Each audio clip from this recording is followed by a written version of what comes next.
diesel mga higala, fuel save, napana sa mga 50 kapin, karon 100 to na ang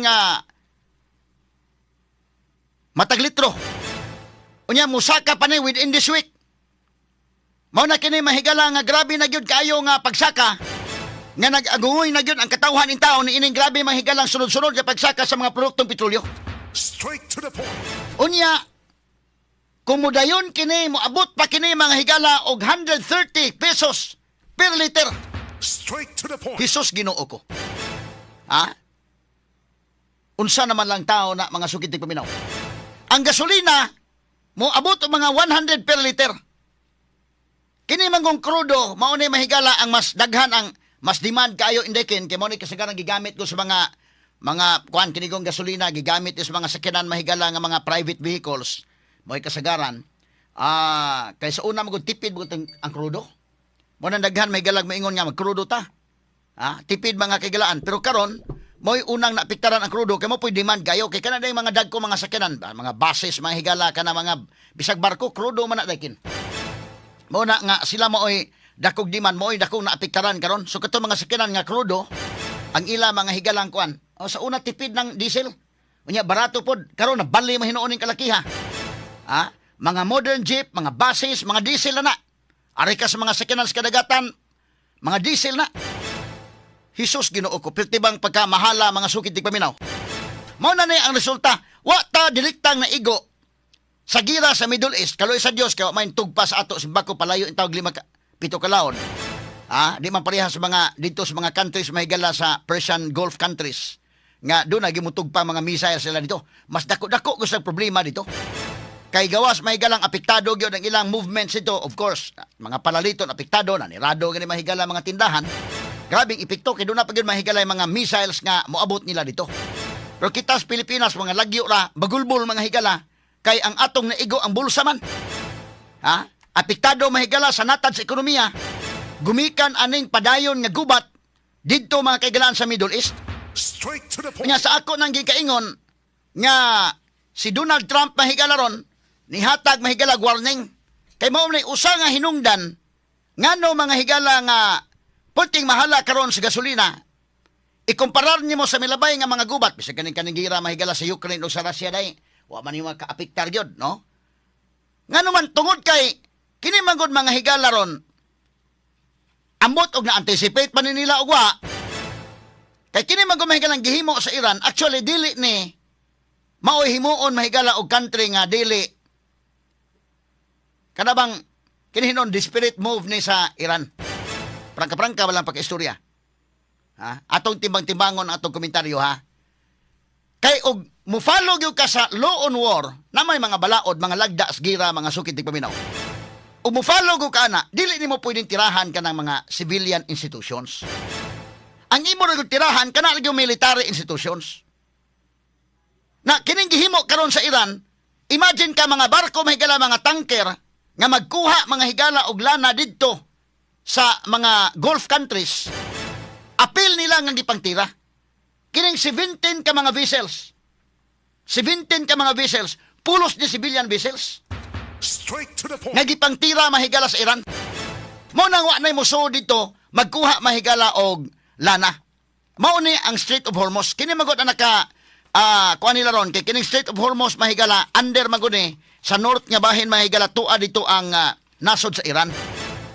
Dili sa south dili ang Oman ug ang United Arab Emirates. So muagi ka diha daw sama kino buka na ni sa sulod dito sa gawas kay mo man ni siya may galay murag kana bitong agianan murag butilya ba murag sa liog sa butilya batol ni kini nya kumo masud na kadako na dito mo na gitawag Persian Gulf na sa unahan mga sukid ti paminaw Persian Gulf.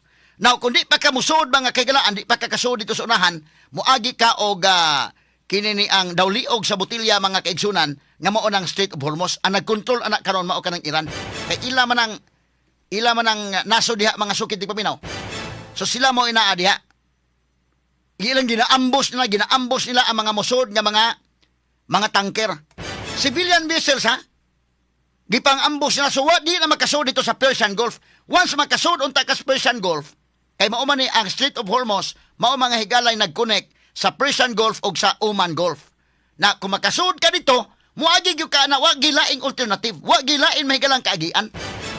Kay kung doon na pang tayo laing kaagian, mutuyo kag layo, mamahal gyapon gasolina kay layo man tuyukan, pero at least doon na gilaing kaagian, bat kini wa may laing kaagian gyud mga higala. Straight to the point. Ang mukuha dito barko man gyud, kini magyud mga tanker kay may dagko kay mga sod. So muna nga moagi gyud sila ining daw liog sa botilya nga nag-connect mga kagalan sa Oman Gulf o Persian Gulf. So kumusud ka dito, once makasud na unta ka, kung di lang kahilabtan ni anang bottleneck o di lang kahilabtan sa Strait of Hormuz, walay maghilabot unta.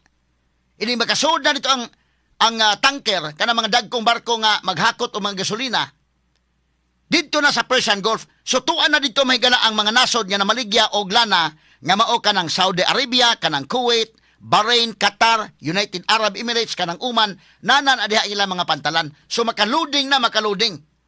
Unya dayon mo balik na gawas, inibalik o gawas na pod gihapon sa kanang bottleneck nga Strait of Hormuz. Inigawas niya, mo gawas na siya sa Oman,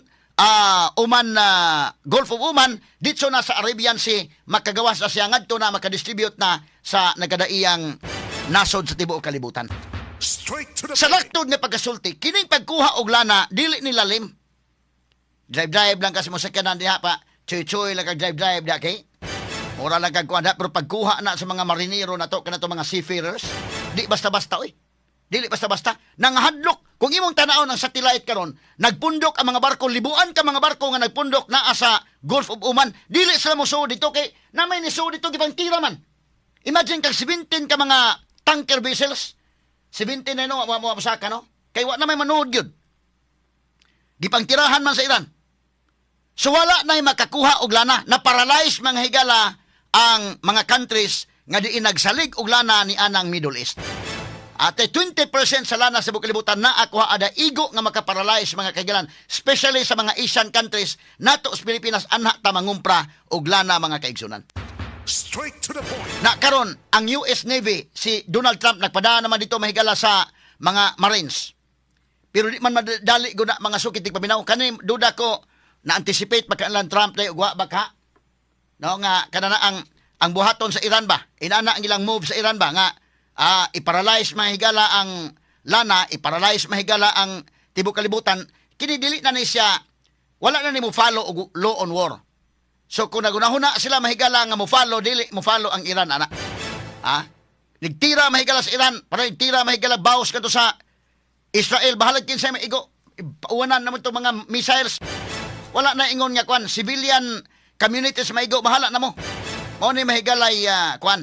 So kini Strait of Hormuz, ambot og na-anticipate pa nila ni Trump ni Orwa nga mao ni buhaton sa Iran mga kaigalan. Now si Trump, kung hunahunaon si Trump, munang naiyon si Trump sa uban nga mga nasod, especially ang NATO, ang North Atlantic Treaty Organization, nga mutabang mo diha kay kamo may nanguha og lana diha, kay US day wa man manguha diha day. So dili man kami may muagi diha, kamo may muagi diha, kamoy mutabang og escort sa inyong mga barko. Nanagana man sad mahigala ang mga members sa NATO. Nagana man sa mga members mahigala sa ubang mga lugar. Although karon ni commit na ang katong Britain day, ang UK ni commit na sila, Japan nga mo tabang sila. Kuto pa din na, nagplano pa sila mga higala kung saon. Kay lisod man sa kunang sudlon na tungod sa terrain. Ang terrain mga higala dili malalim nga musud ka dito bisat ng US Navy, ang US Marines nga tuwa na sa area, dili basta-basta. Nagpasabot na kay Marines na gipada dito surgical operation ng ilan ng himuon ana ron. Pero dili madali kay kung pasudlan nimo ipugos nimo sud ang mga barko dito. Ang tira sa mga drones, mga drone sa Iran, delikado maigo ang barko. Ikaduha, og ma-intercept ang drone sa taas. Ang kuyaw magod palupad sa drone og military vessel may pagion nila. Ang pinakagamahanan nga Navy sa tibok kalibutan ang US Navy, pero di po sila magkiat og agi lang nila. Kay naglupad sa drone, pwede lang ma-intercept. Ang problema ron doon na may mga naval mines. Naval mines ang gibutang dito sa ilawom. Pare ba ng land mines ba? Unsa may kalainan sa land mines o naval mines? Kanang land mines, muna'y kuyaw kay kanang mga sundalo bitaw nga naas kamadaan ba land. So yuta, magdagandagan mo dito, nagtuo mo nga okay lang, magtamak mong bomba. Dito na nagipang tanom nga mga bomba. Muna'y land mines. Pero kini mahigalang naval mines, tuwag ipang tanom sa ilawom sa dagat. Diha sa Strait of Hormuz. Unya, kung imong tanaw ng Strait of Hormuz, mga 30 kilometers kining gilap doon, Ha, mubo lang gilap doon ha, 30 kilometers. But ang maagian, anak mahigala, more or less, parihara ka ng maagian sa Mactan Channel. Straight to the point. Mo na yung maagian na day. Napad siya nga, kung kunuhay, tanaw ni mo. But, doon na mo kunay mga, mo na, kung ikaw, kapitan ka sa barko, doon na kay gitawag og pre-platted course. Pre-platted course. So, man, pasabot may galamin ka nga, kalapad ang dagat nga no magbangga man ang mga barko. Kay doon na sa mga kalsada-kalsada po diya sa dagat nga gisubay. Kay di pataka lang kag pa lutaw-lutaw sa barko diya, masangad man sada. So muna mga higala nga doon na mga pre-platted course ang himuon ng kapitan asa moagi. So kung moagi ka ng Strait of Hormuz, gamay ka na nga agianan gyud. So delikado ka maambus ka diha og military vessel pasudlon sigurado kang ambuson ka or maigo ka og drone attack or maigo ka og naval mines nga mga bomba nga gipamutang sa ilawom sa dagat. Straight to the point. Nan kung civilian vessels delikado sad. Muna nga giingnan sila mahigalan Trump, sige lang kay naata itong US Marines mo escort ninyo. Hadlok gyapon ang mga civilian vessels day. So kuyaw gyapon na mo escort nga targeton og ibutan ta lang og mo escort targeton mga civilian samot na dunay mo escort nga military vessel og targeton na military vessel maigo sa mig artillery. So muna as pagkakaron sirado pa ang Strait of Hormuz munang padayon mo mahal ning atong gasolina ron moabot mga higala matod pa og di ni kapugnan mag 130 per liter pa mahigalang krudo ani. Straight to the point. Padong pa 130 per liter. Hisos Ginoo ko in town. Unya, si Trump mga higala miingon asa man tong chat ni Trump dong may atong basahon sa kiladong. Mo na yung chat ni Trump mga kagilaan. Kanus ama niya gisulti ni kuan abi ato kunong i-zoom in. Mo na ni mahigala ha ang iyang chat mga sugid tig paminaw ni adtong kuan iyang gi-post mga higala sa iyang Facebook page. Ingon si Trump, if Iran doesn't fully open without threat the Strait of Hormuz within 48 hours from this exact point in time, the United States of America will hit and obliterate their various power plants, starting with the biggest one first. Thank you for your attention to this matter, President Donald J. Trump. Sa Bisaya pa, kung ang Iran dili mo abli ngaway hulga niya ng Strait of Hormuz 48 oras gikan karon. Kanang pagkasulti ni Trump gahapon na isulti na no? Sabado, susapit na daay ni mga higala kung maahon hapit na mahuman ang deadline ani. Kay kanang usa ka adlaw 24 hours man. So ang duha ka adlaw 48 hours. Duha ka adlaw nya iyang gihatag mga higala kay 48 hours man usa. Sud sa 48 oras. Ining akong pagsulti, nining orasa. Ang United States of America muigo o mubungkag sa nagkadaiyang mga power plants. Magsugod sa pinakadako nga power plant. Thank you for your attention to this matter. Matod pang President Donald Trump, salamat sa inyong attention ining maong panghitabo. Straight to the point. Nining maong butang. Ang problema ini kining post ni Trump dahil makabasa ba ka mga Iranian ani nga wala ba signal sa radyo?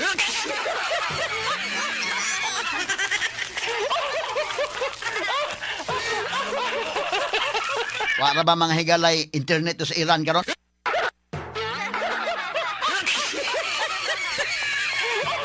Ato lang agi katawa mga kaigalaan. Hinoon Sunday pa ron sa Amerika, unsa may buhaton mahigala sa kwan? March 22, 6:44 AM mo to ang iyang pagsulti.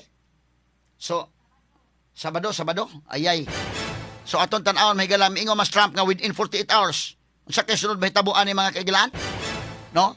Nya kini ni ang medyo threat ni Miguel Trump tinud-on ba kani nga threat or dili ba?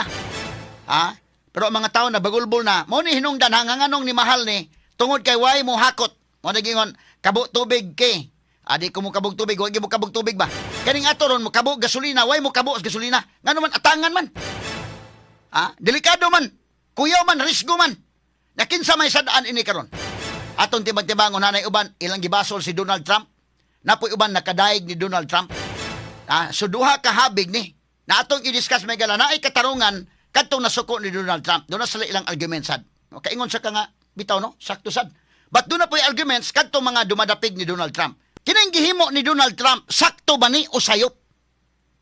So duha mga higala ka grupo, doon na mahigalay suko ni Trump, mingon nga si Trump gyud nakaamong ani. Pero doon na po yung mudapig ni Trump. Duha man gini mga higala ka, duha man gini ka side. At i-discuss unsay argument sa mga side nga nasuko ni Trump.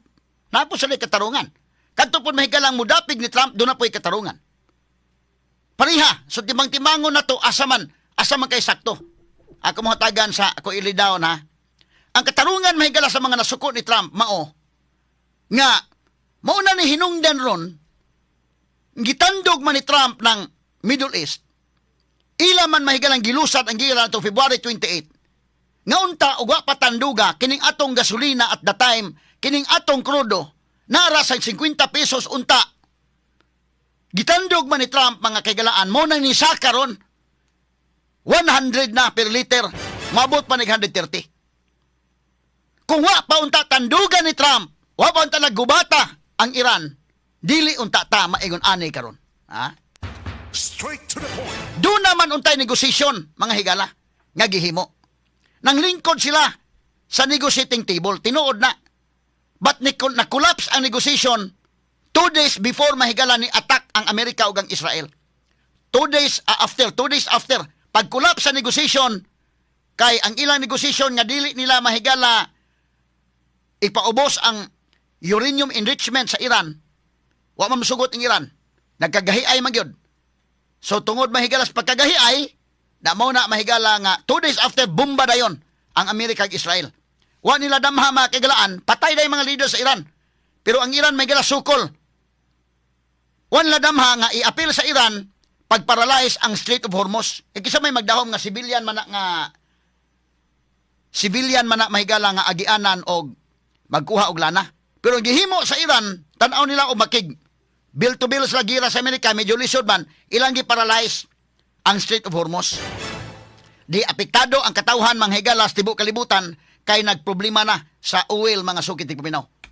Sa mo na ingon sila, wa pa unta sugdi ni Trump, wa pa unta girahan ni Trump, dili pa wa patandugan ni Trump, pabilin unta karon ang atong gasolina sa 50 pesos kapin ang matag litro. Dili unta mahigala mga bungkag na karon sa Middle East. Dili unta mga kigalaan maproblema ato mga OFWs. Dili unta ni mahitabo mahigala nga dunay mga matay da karon. So sad-an ini kinis Donald Trump. Straight to the point. Mao ni mahigala ilang mga katarungan, no? Kining Israel mahigala og si Donald Trump nga mo ni attack sa Iran. Nasa pikas bahin sad, in the part pod mahigala ni Trump. Nga moingon si Trump mahigala nga ilang gitira ang Iran tungod kay 47 years na sa mga nagkadaiyang presidente sa Amerika, kung imong subayon, tanan, mga previous president, mingon siya nga ang Iran dili kinahanglan gyud nga maghimo og nuclear weapon, kinahanglan gubon ang nuclear weapon. Sa mga nangagi nga mga presidente, si Trump ramoy nakahimo pag-execute ana indekin. Straight to the point. Si Trump ramoy nakahimo pag-execute ana karon. Ikaduha, ang Iran mga higala namatud-an sa International Atomic Energy Agency, usa ka independent body nga mo'y nagmonitor mahigala sa mga uranium level sa kanasuran nga dunay mga nuclear programs. Ilang nakita nga ang Iran naa na sa 60% ang uranium enrichment. Kanang uranium naa na may galas tong chemistry, kung itong balikan tong atong periodic table, nada ang uranium. No, kanang uranium mo na mga higalay dakong ingredient kung maghimo ka mga kigalan og nuclear bomb. So, pero magamit po na sa civilian nga paggagamit. Sama na mga nuclear plants. Pero ang ilang observation, kay civilian gani nga gamit, kutob na sa 5% to 20%. Ang ilang na monitor, ang Iran may galan himo nag 60%. Weapon grade na gyud. So muna nga sa monitoring, uban sa International Atomic Energy Agency, o of course, ang monitoring may gala sa CIA sa Amerika, nga ang Iran padong na may gala nga doon na gipanghimo nga nuclear weapons. Muna'y pugnan sa Amerika. Muna'y pugnan sa Amerika nga dili makahimo ang Iran og nuclear weapons tungkol kay threat siya kung makahimo siya may galag nuclear weapons. Straight to the point. Labaw nga threat, gumikan kay nag-sponsor ni siya mga terorista.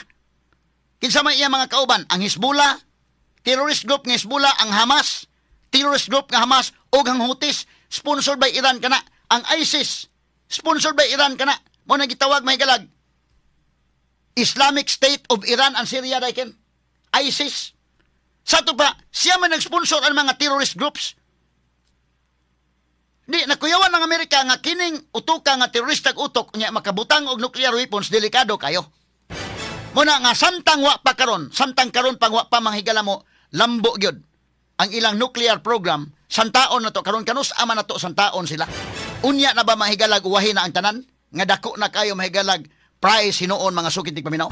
Straight to the Mao point. ni mahigala ang argument sa side po ni Trump nga in fact nagkadaiya mga presidente sa Amerika kaniadto pa dugay na sila nagplano mahigala nga ila kanang pakgangon ang Iran apan wa sila kahimo. Kini si Trump pa mo nakahimo. Straight to the point. Kung dili himuon ni Trump, unya na ba kung ulahin na ang tanan nga doon na nuclear weapon manghigala ang Iran? Straight to the Mao point. ni ang argument mahigala ni Trump ngano nga gihimo niya na sa pagkakaron mga sukintig paminaw. Straight to the point. Na so timbang-timbangon na to asa may nasakto na si Trump sayop ba sa iyang gihimo nga sa mga milabay nga mga presidente kung yung paminawon to mga milabay nga presidente daan naman sila mahigalang nag-ingon nga ila gyud mahigalang pakgangon ang Iran pero wasa kahimo niya na si Trump ay nakahimo karon or sayop si Trump mga sukid tig paminaw.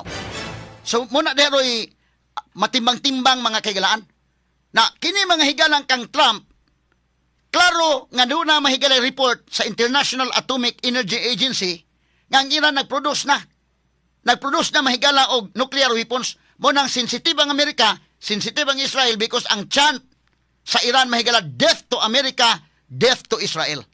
Straight to the Mo na point. makasabot ka nga kining Israel ila pod mga higalang kontra gyud sa Iran kay ang kontra sa Israel katong Hamas, ang Hezbollah, ang Houthis. Ang nasa likod Iran man.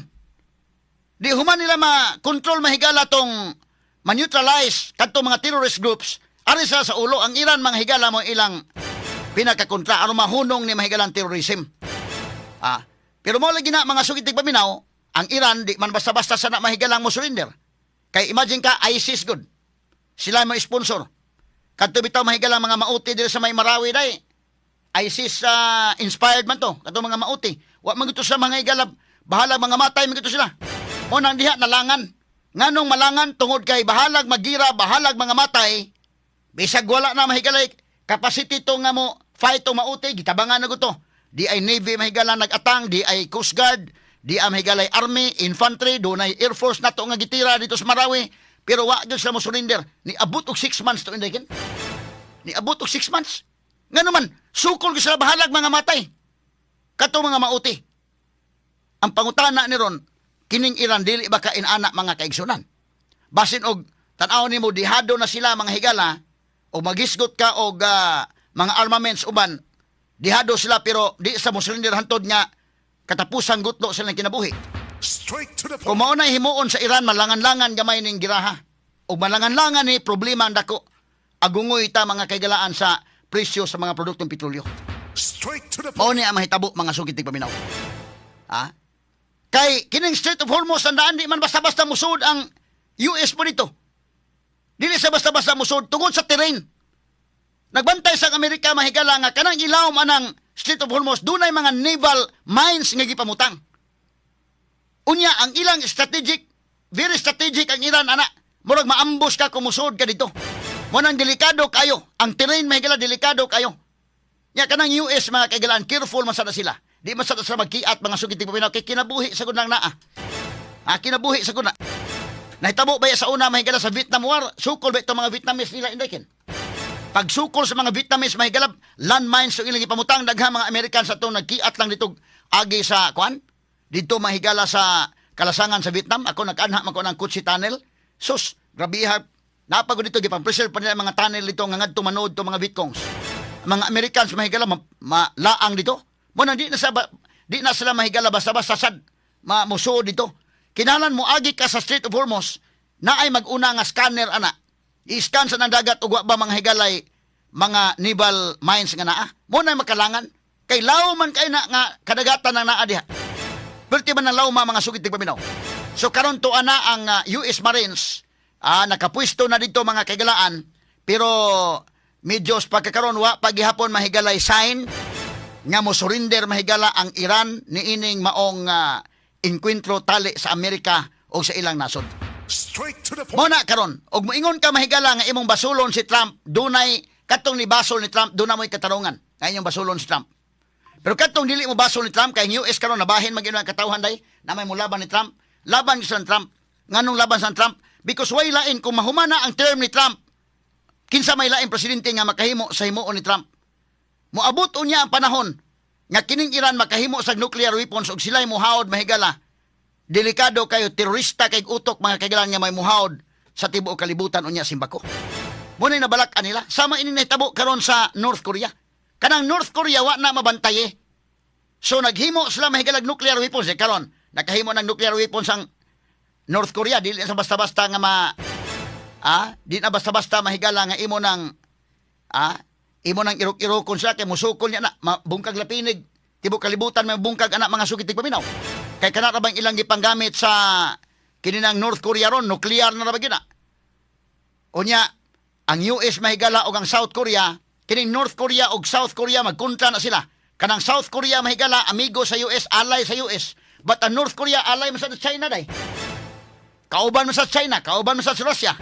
Kita mo ni Russian President Vladimir Putin o si Kim Jong-un, ang presidente migala sa North Korea, manag-amigo mo sa sila inday Ken. Straight to the Sa point. muna nga medyo kuyaw-kuyaw. So dunay military exercise, mag-uhay lang. Ang South Korea ug Amerika, nag-military exercise. Pag military exercise, dunay mga gipabuto mahigala nga mga gira-gira nila ba? Exercise god. Nasuko ang North Korea nganong pabuto-butuhan ngin abot diri sa amo ang buto. Natandog mi gipabutan po nila mahigala og missiles na po ka missiles ang gitira sa North Korea padong dito sa South Korea, padong dito sa economic exclusive zone sa Japan. Ningon ng Japan, istorya pitabi ni Boyke, gimitar may mahigala sa Japanese consul. Wala, ayaw lang gamit ig-aha. Ug nanas kadagatan madadara pero ig-on ganin Japan mo baw sa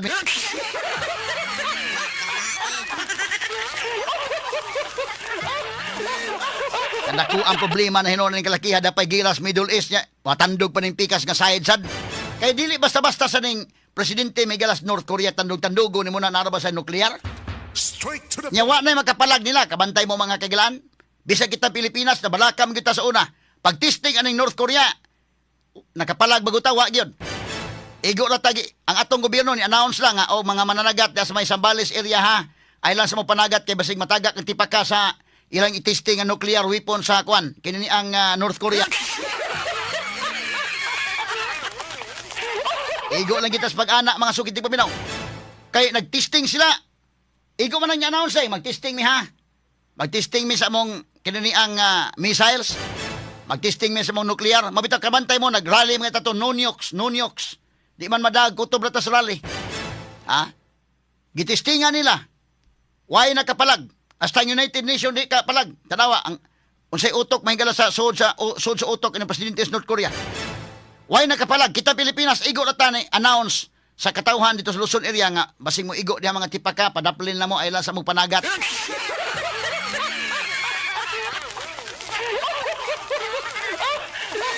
So mauni karon mga higala, akong gi-explicar ninyo, kadtong mga tao nga nasuko ni Donald Trump, doon na mo'y katarungan nga no masuko mo Donald Trump. Apan kadto mga tao nga nilaban ni Donald Trump, doon na po sila katarungan. Ngano nilaban sila ni Donald Trump. So, aton timong tibangon, asa dapit gyud mahigala ang pinakasakto unta nini. Muna nga sakto sa mga simbahan karon, nga apil sila mga pagampo mahigala nga unta maresolbar o madali pagkahuman kining gira mga higala diha sa Middle East. Not just